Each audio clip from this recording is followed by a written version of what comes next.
LLB Audiobook presents The Picture of Dorian Gray by Oscar Wilde. Chapter 9.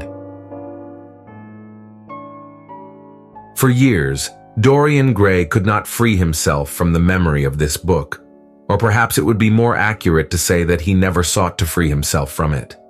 He procured from Paris no less than 5 large paper copies of the first edition, and had them bound in different colors, so that they might suit his various moods and the changing fancies of a nature over which he seemed, at times, to have almost entirely lost control.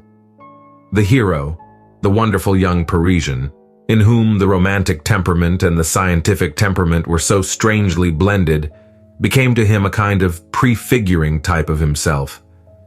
And indeed, the whole book seemed to him to contain the story of his own life, written before he had lived it. In one point, he was more fortunate than the book's fantastic hero.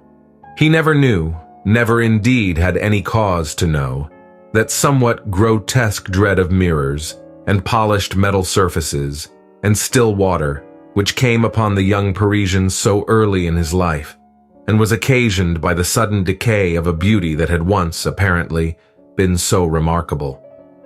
It was with an almost cruel joy, and perhaps in nearly every joy, as certainly in every pleasure cruelty has its place, that he used to read the latter part of the book, with its really tragic, if somewhat overemphasized, account of the sorrow and despair of one who had himself lost what in others and in the world he had most valued.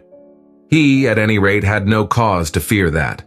The boyish beauty that had so fascinated Basil Hallward, and many others besides him, seemed never to leave him. Even those who had heard the most evil things against him, and from time to time strange rumors about his mode of life crept through London and became the chatter of the clubs, could not believe anything to his dishonor when they saw him. He had always the look of one who had kept himself unspotted from the world. Men who talked grossly became silent when Dorian Gray entered the room. There was something in the purity of his face that rebuked them. His mere presence seemed to recall to them the innocence that they had tarnished.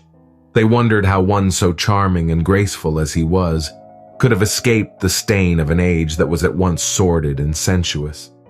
He himself, on returning home from one of those mysterious and prolonged absences that gave rise to such strange conjecture among those who were his friends, or thought that they were so, would creep upstairs to the locked room, open the door with the key that never left him, and stand, with a mirror, in front of the portrait that Basil Hallward had painted of him, looking now at the evil and aging face on the canvas, and now at the fair young face that laughed back at him from the polished glass.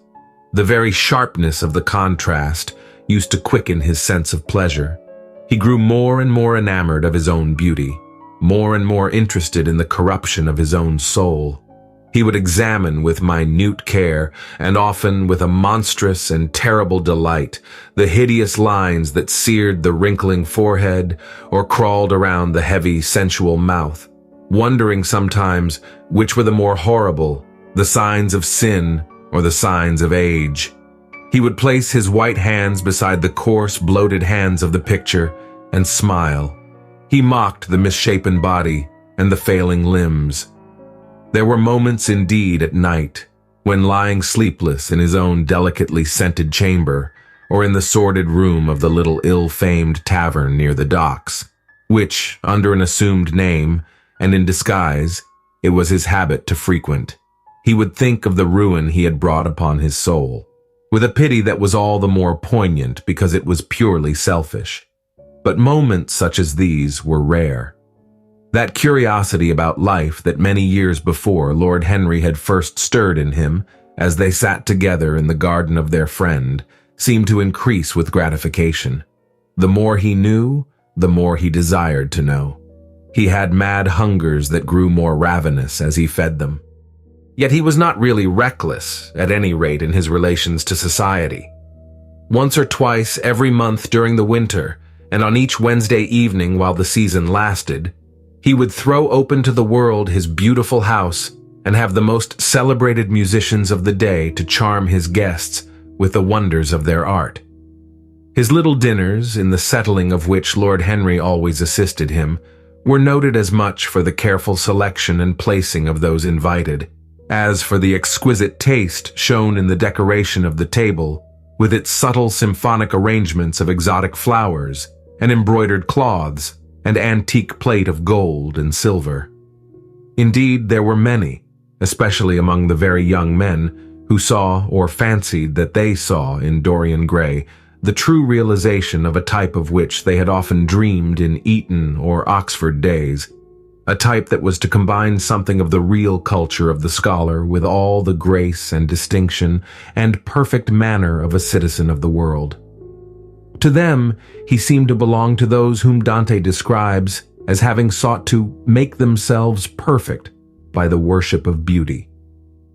Like Gautier, he was one for whom the visible world existed. And certainly, to him, life itself was the first, the greatest of the arts, and for it all the other arts seemed to be but a preparation. Fashion, by which what is really fantastic becomes for a moment universal, and dandyism, which in its own way is an attempt to assert the absolute modernity of beauty, had of course their fascination for him.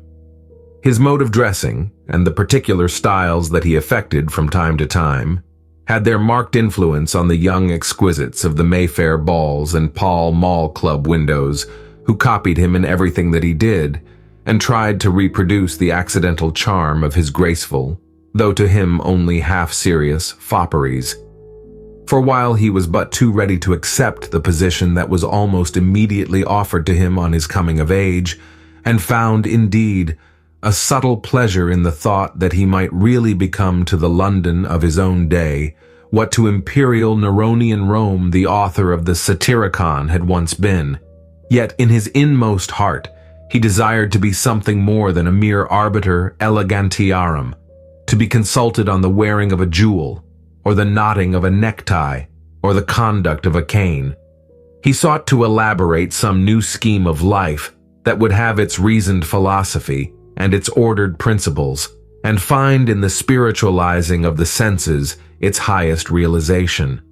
The worship of the senses has often, and with much justice, been decried, men feeling a natural instinct of terror about passions and sensations that seem stronger than ourselves, and that we are conscious of sharing with the less highly organized forms of existence. But it appeared to Dorian Gray that the true nature of the senses had never been understood, and that they had remained savage and animal merely because the world had sought to starve them into submission or to kill them by pain, instead of aiming at making them elements of a new spirituality, of which a fine instinct for beauty was to be the dominant characteristic. As he looked back upon man moving through history, he was haunted by a feeling of loss. So much had been surrendered, and to such little purpose. There had been mad, willful rejections, monstrous forms of self-torture and self-denial, whose origin was fear, and whose result was a degradation infinitely more terrible than that fancied degradation from which, in their ignorance, they had sought to escape. Nature, in her wonderful irony, driving the anchorite out to herd with the wild animals of the desert, and giving to the hermit the beasts of the field as his companions. Yes, there was to be, as Lord Henry had prophesied, a new hedonism that was to recreate life, and to save it from that harsh, uncomely puritanism that is having, in our own day, its curious revival. It was to have its service of the intellect, certainly, yet it was never to accept any theory or system that would involve the sacrifice of any mode of passionate experience. Its aim, indeed, was to be experience itself, and not the fruits of experience, sweet or bitter as they might be. Of the asceticism that deadens the senses, as of the vulgar profligacy that dulls them, it was to know nothing. But it was to teach man to concentrate himself upon the moments of a life that is itself but a moment. There are few of us who have not sometimes wakened before dawn, either after one of those dreamless nights that make one almost enamored of death, or one of those nights of horror and misshapen joy, when through the chambers of the brain sweep phantoms more terrible than reality itself, and instinct with that vivid life that lurks in all grotesques, and that lends to Gothic art its enduring vitality. This art being, one might fancy, especially the art of those whose minds have been troubled with the malady of reverie. Gradually, white fingers creep through the curtains, and they appear to tremble. Black, fantastic shadows crawl into the corners of the room and crouch there. Outside, there is the stirring of birds among the leaves, or the sound of men going forth to their work, or the sigh and sob of the wind coming down from the hills and wandering round the silent house, as though it feared to wake the sleepers. Veil after veil of thin, dusky gauze is lifted, and by degrees the forms and colors of things are restored to them, and we watch the dawn remaking the world in its antique pattern. The wan mirrors get back their mimic life. The flameless tapers stand where we have left them, and beside them lies the half-read book that we had been studying, or the wired flower that we had worn at the ball, or the letter that we had been afraid to read, or that we had read too often. Nothing seems to us changed. Out of the unreal shadows of the night comes back the real life that we had known. We have to resume it where we had left off, and there steals over us a terrible sense of the necessity for the continuance of energy in the same wearisome round of stereotyped habits, or a wild longing, it may be, that our eyelids might open some morning upon a world that had been refashioned anew for our pleasure in the darkness, a world in which things would have fresh shapes and colors, and be changed, or have other secrets.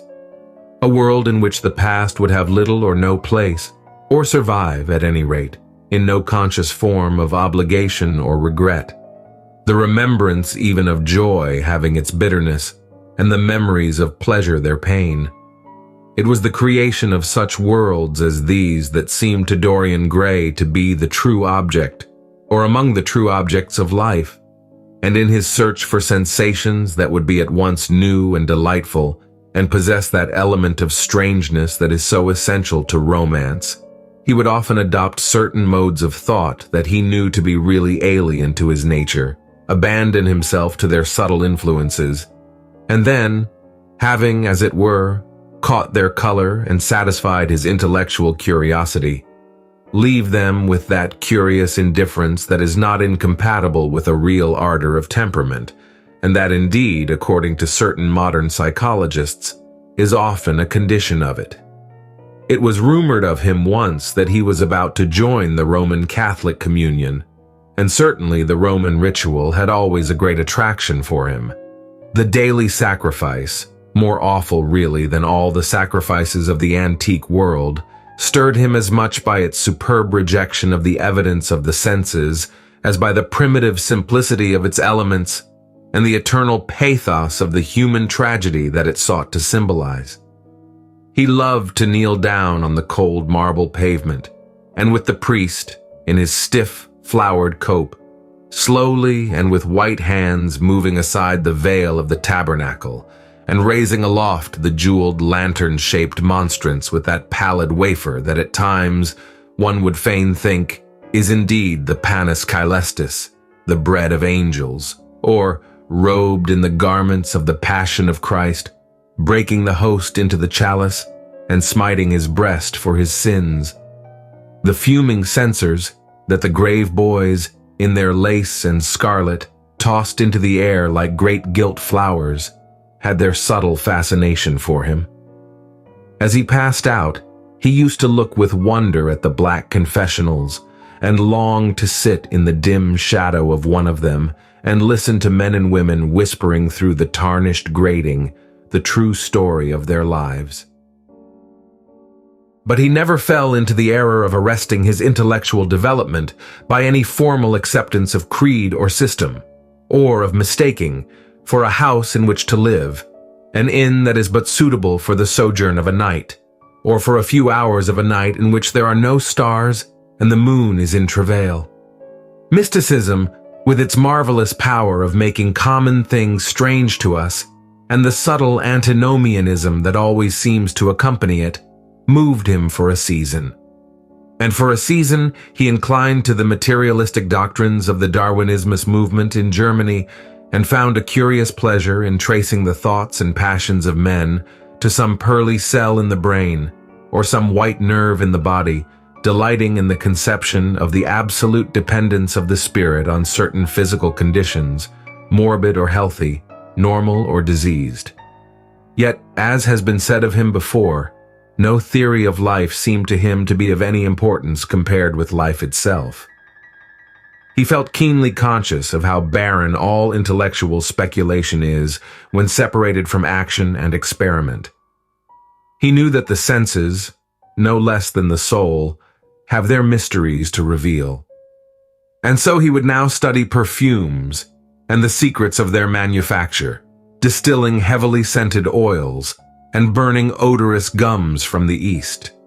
He saw that there was no mood of the mind that had not its counterpart in the sensuous life, and set himself to discover their true relations, wondering what there was in frankincense that made one mystical, and in ambergris that stirred one's passions, and in violets that woke the memory of dead romances, and in musk that troubled the brain, and in champak that stained the imagination, and seeking often to elaborate a real psychology of perfumes, and to estimate the several influences of sweet-smelling roots, and scented pollen-laden flowers, of aromatic balms, and of dark and fragrant woods, of spikenard that sickens, of hovenia that makes men mad, and of aloes that are said to be able to expel melancholy from the soul.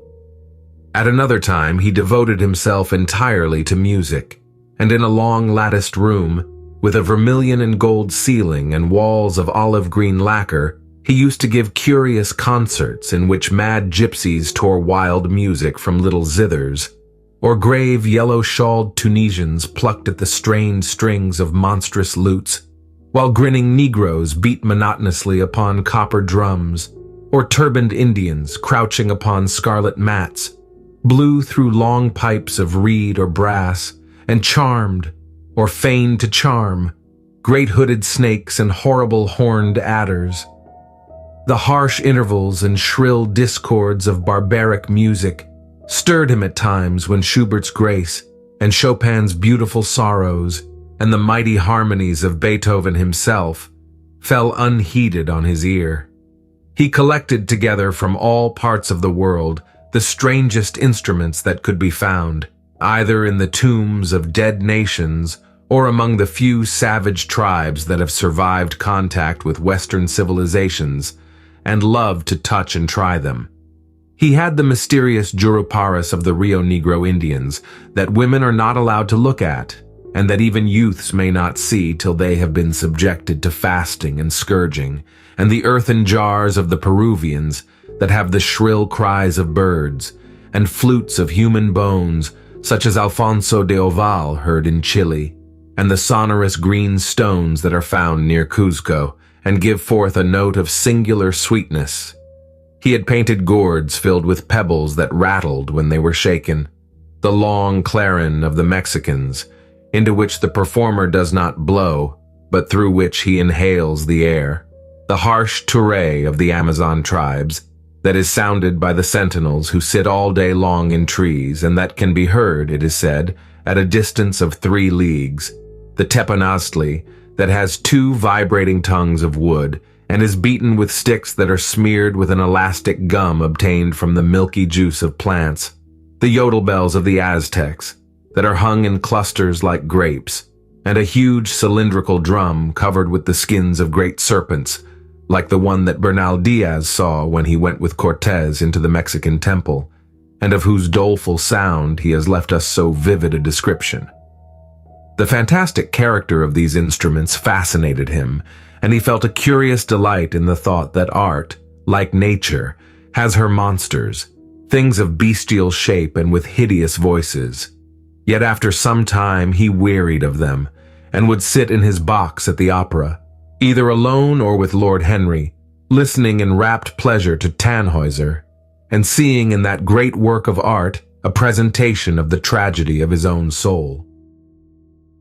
On another occasion, he took up the study of jewels and appeared at a costume ball as Anne de Joyeuse, Admiral of France, in a dress covered with 560 pearls.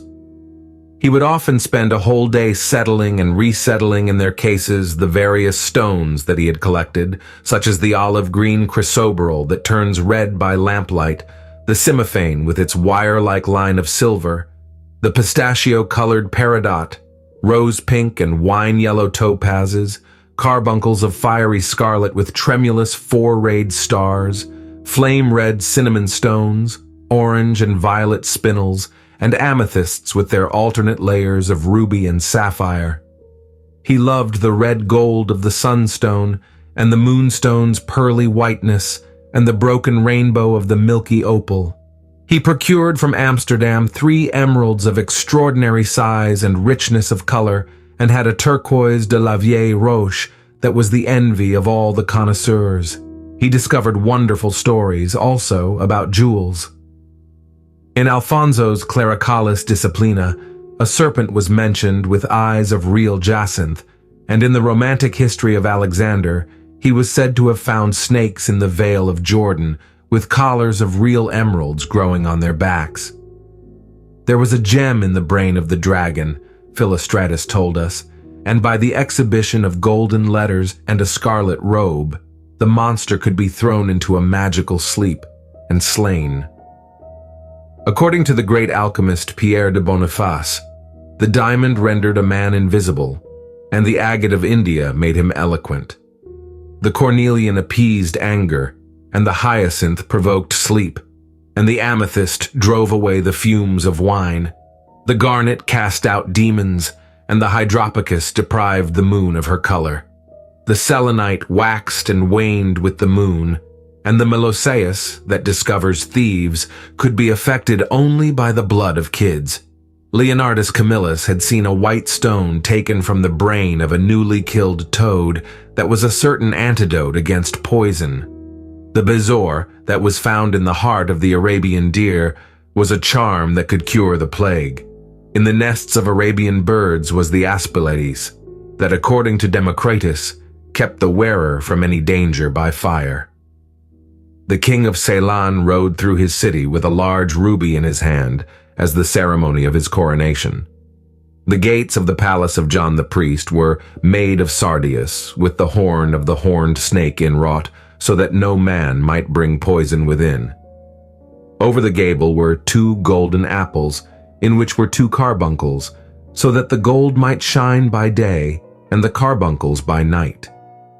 In Lodge's strange romance, A Margaret of America, it was stated that in the chamber of Margaret were seen all the chaste ladies of the world, enchased out of silver, looking through fair mirrors of chrysolites, carbuncles, sapphires, and green emeralds.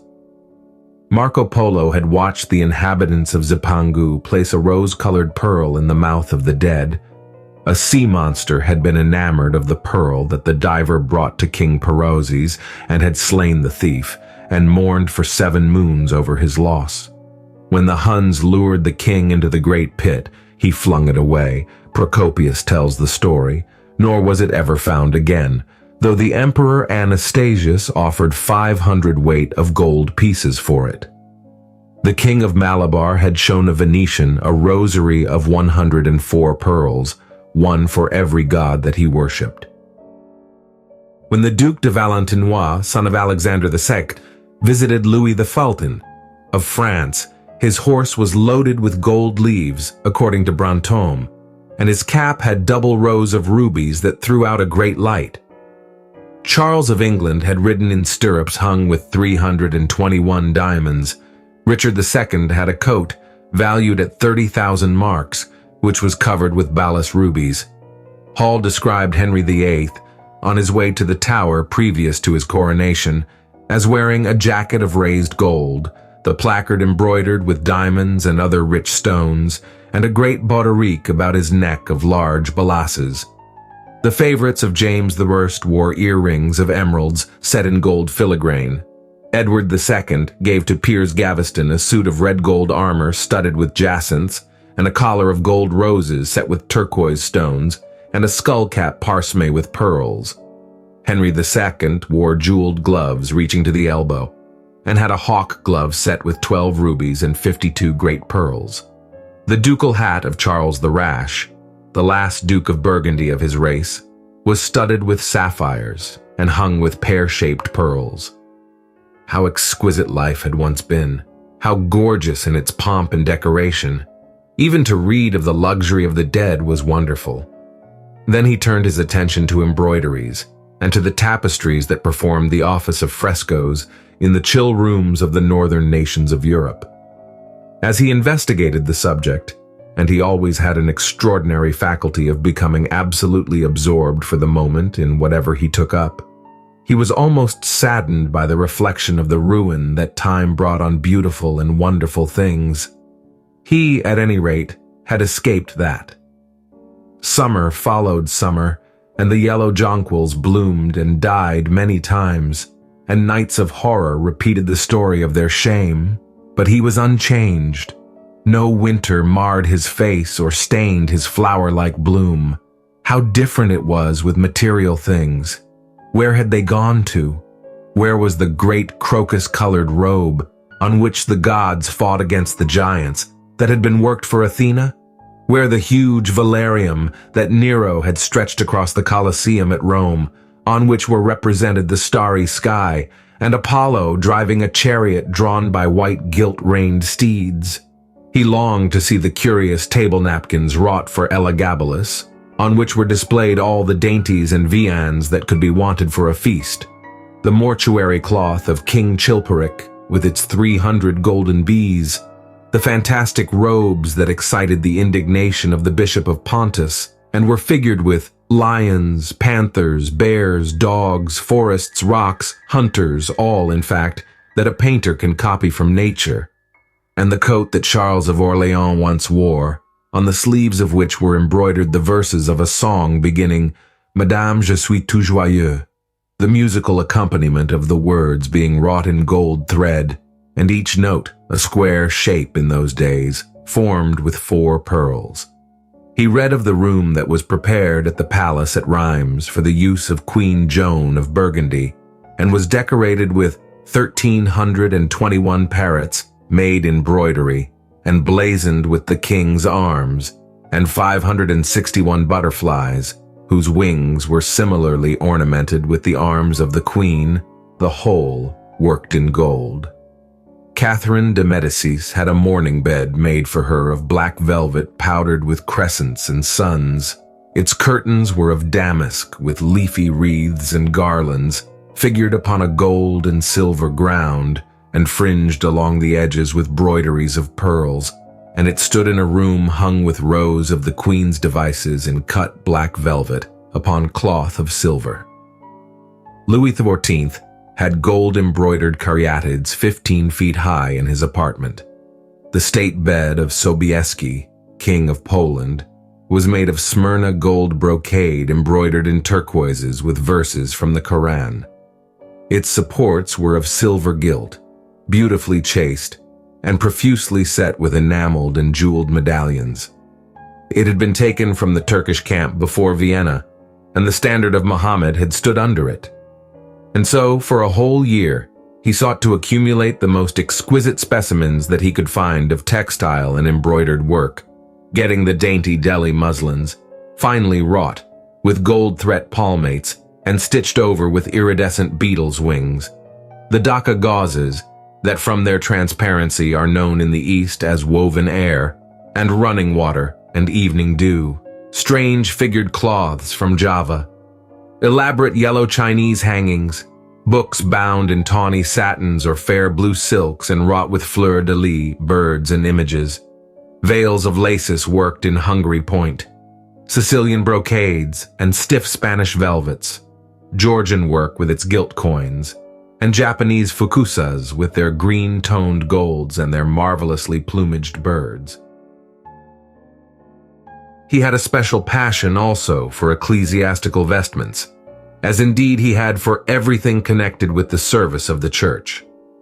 In the long cedar chests that lined the west gallery of his house, He had stored away many rare and beautiful specimens of what is really the raiment of the bride of Christ, who must wear purple and jewels and fine linen that she may hide the pallid, macerated body that is worn by the suffering that she seeks for and wounded by self-inflicted pain.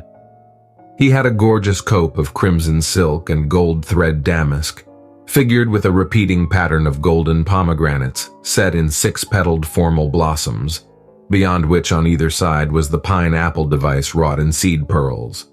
The orphreys were divided into panels representing scenes from the life of the Virgin, and the coronation of the Virgin was figured in colored silks upon the hood.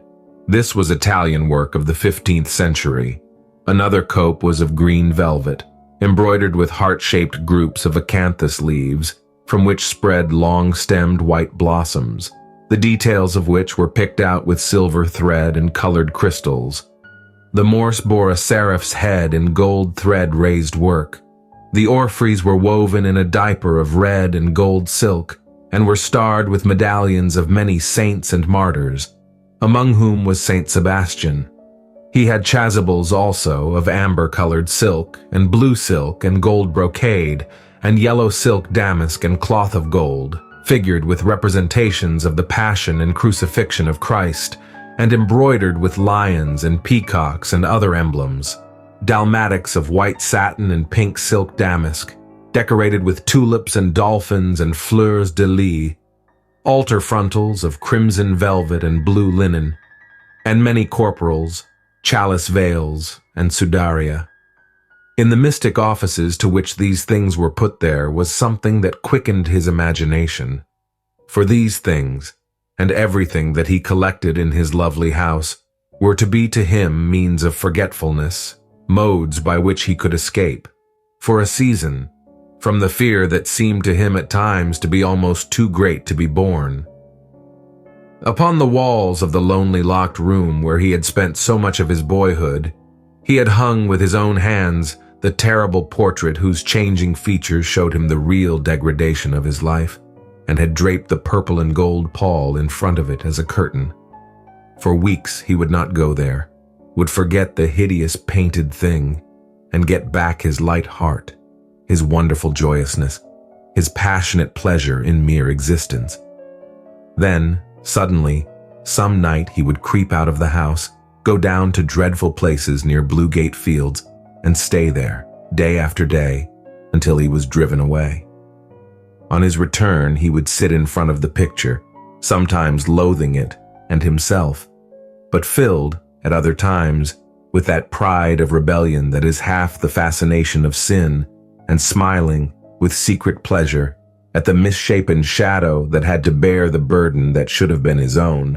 After a few years, he could not endure to be long out of England, and gave up the villa that he had shared at Trouville with Lord Henry, as well as the little white walled-in house at Algiers, where he had more than once spent his winter.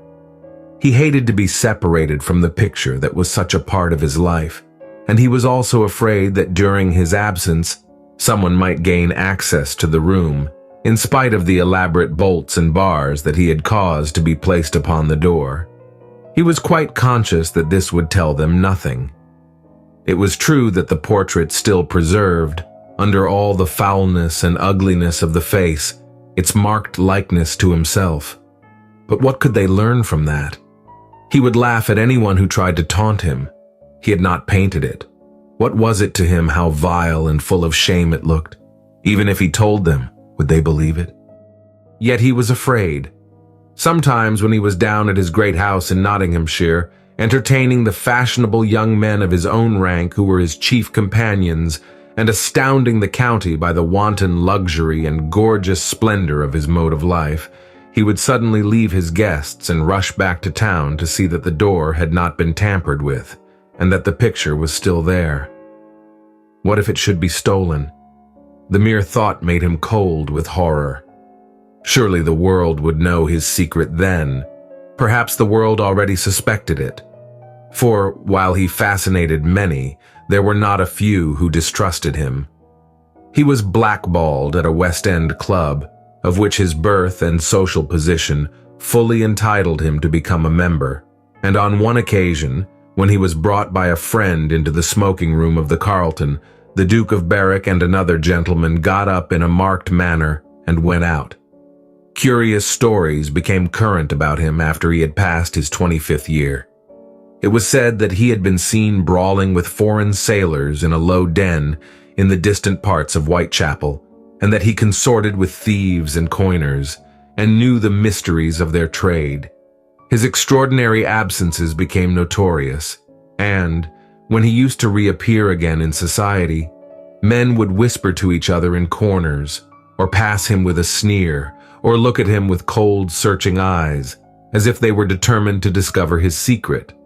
Of such insolences and attempted slights, he, of course, took no notice, and in the opinion of most people his frank, debonair manner, his charming, boyish smile, and the infinite grace of that wonderful youth that seemed never to leave him, were in themselves a sufficient answer to the calumnies, for so they called them, that were circulated about him.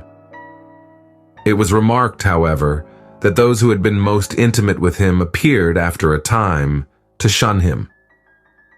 Of all his friends, or so-called friends, Lord Henry Wotton was the only one who remained loyal to him. Women who had wildly adored him, and for his sake had braved all social censure and set convention at defiance, were seen to grow pallid with shame or horror if Dorian Gray entered the room. Yet these whispered scandals only lent him, in the eyes of many, his strange and dangerous charm. His great wealth was a certain element of security. Society, civilized society at least, is never very ready to believe anything to the detriment of those who are both rich and charming. It feels instinctively that manners are of more importance than morals, and the highest respectability is of less value in its opinion than the possession of a good chef. And after all, it is a very poor consolation to be told that the man who has given one a bad dinner or poor wine is irreproachable in his private life. Even the cardinal virtues cannot atone for cold entrees, as Lord Henry remarked once in a discussion on the subject, and there is possibly a good deal to be said for his view. For the canons of good society are, or should be, the same as the canons of art. Form is absolutely essential to it. It should have the dignity of a ceremony as well as its unreality, and should combine the insincere character of a romantic play with the wit and beauty that make such plays charming. Is insincerity such a terrible thing? I think not. It is merely a method by which we can multiply our personalities. Such, at any rate, was Dorian Gray's opinion. He used to wonder at the shallow psychology of those who conceive the ego in man as a thing simple, permanent, reliable, and of one essence. To him, man was a being with myriad lives and myriad sensations, a complex, multiform creature that bore within itself strange legacies of thought and passion, and whose very flesh was tainted with the monstrous maladies of the dead. He loved to stroll through the gaunt, cold picture gallery of his country house and look at the various portraits of those whose blood flowed in his veins.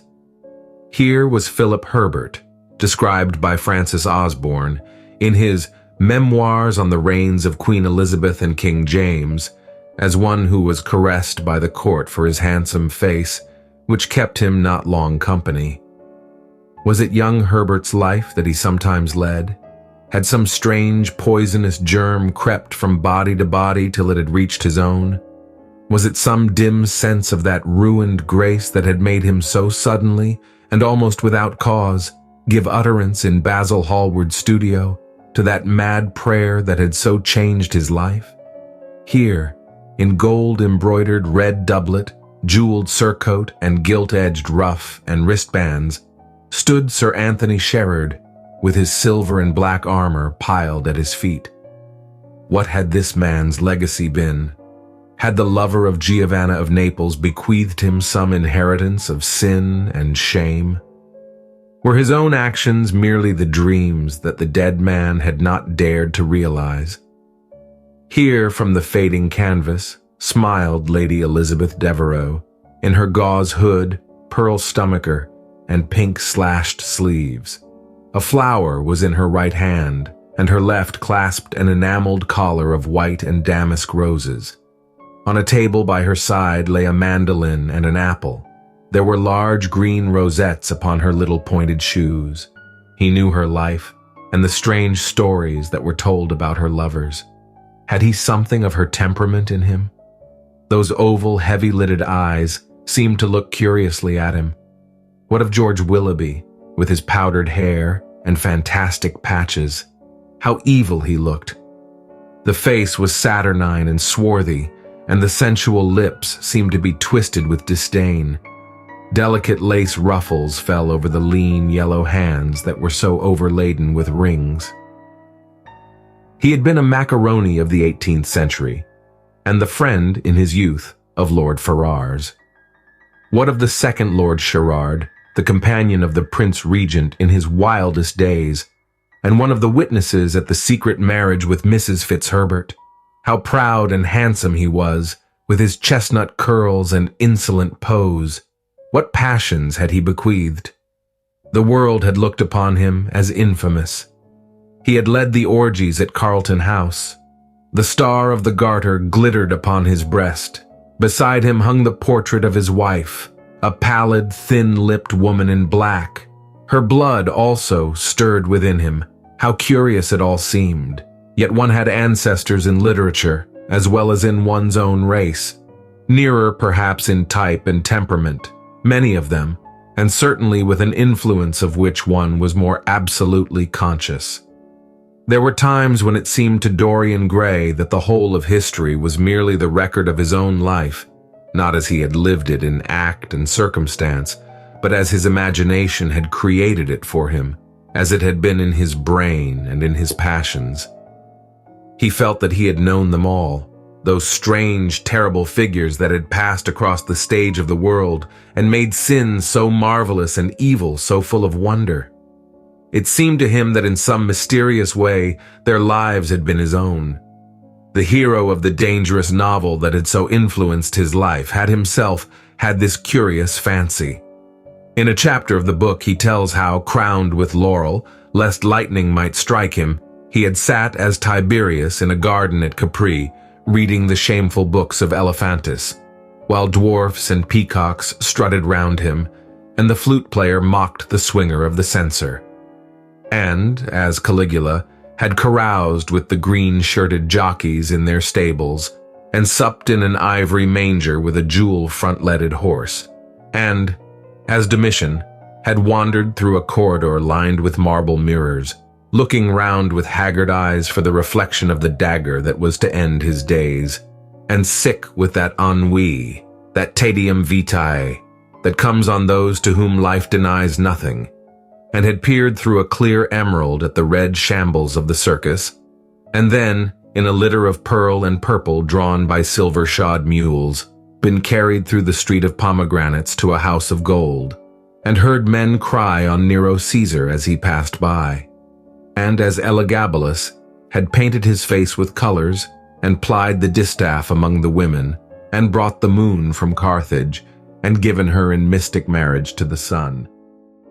Over and over again Dorian used to read this fantastic chapter, and the chapter immediately following, in which the hero describes the curious tapestries that he had had woven for him from Gustave Moreau's designs, and on which were pictured the awful and beautiful forms of those whom vice and blood and weariness had made monstrous or mad.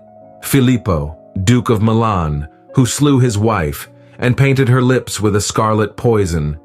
Pietro Barbi, the Venetian, known as Paul II, who sought in his vanity to assume the title of Formosus, and whose tiara, valued at 200,000 florins, was bought at the price of a terrible sin. Gian Maria Visconti, who used hounds to chase living men, and whose murdered body was covered with roses by a harlot who had loved him. The Borgia on his white horse, with fratricide riding beside him, and his mantle stained with the blood of Perotto. Pietro Riario, the young Cardinal Archbishop of Florence, child and minion of Sixtus IV, whose beauty was equaled only by his debauchery, and who received Leonora of Aragon in a pavilion of white and crimson silk, filled with nymphs and centaurs, and gilded a boy that he might serve her at the feast as Ganymede or Hylas. Ezelin, whose melancholy could be cured only by the spectacle of death, and who had a passion for red blood, as other men have for red wine, the son of the fiend, as was reported, and one who had cheated his father at dice when gambling with him for his own soul, Giambattista Cibo, who in mockery took the name of Innocent, and into whose torpid veins the blood of 3 lads was infused by a Jewish doctor, Sigismondo Malatesta, the lover of Isota, and the Lord of Rimini, whose effigy was burned at Rome as the enemy of God and man, who strangled Polissena with a napkin and gave poison to Ginevra d'Este in a cup of emerald, and in honor of a shameful passion built a pagan church for Christian worship. Charles VI, who had so wildly adored his brother's wife that a leper had warned him of the insanity that was coming on him, and who could only be soothed by Saracen cards painted with the images of love and death and madness. And, in his trimmed jerkin and jeweled cap and acanthus-like curls, Griffonetto Baglioni, who slew Astore with his bride, and Simonetto with his page, and whose comeliness was such that, as he lay dying in the yellow piazza of Perugia, those who had hated him could not choose but weep, and Atalanta, who had cursed him, blessed him. There was a horrible fascination in them all. He saw them at night, and they troubled his imagination in the day. The Renaissance knew of strange manners of poisoning by a helmet and a lighted torch, by an embroidered glove and a jeweled fan, by a gilded pomander and by an amber chain. Dorian Gray had been poisoned by a book. There were moments when he looked on evil simply as a mode through which he could realize his conception of the beautiful.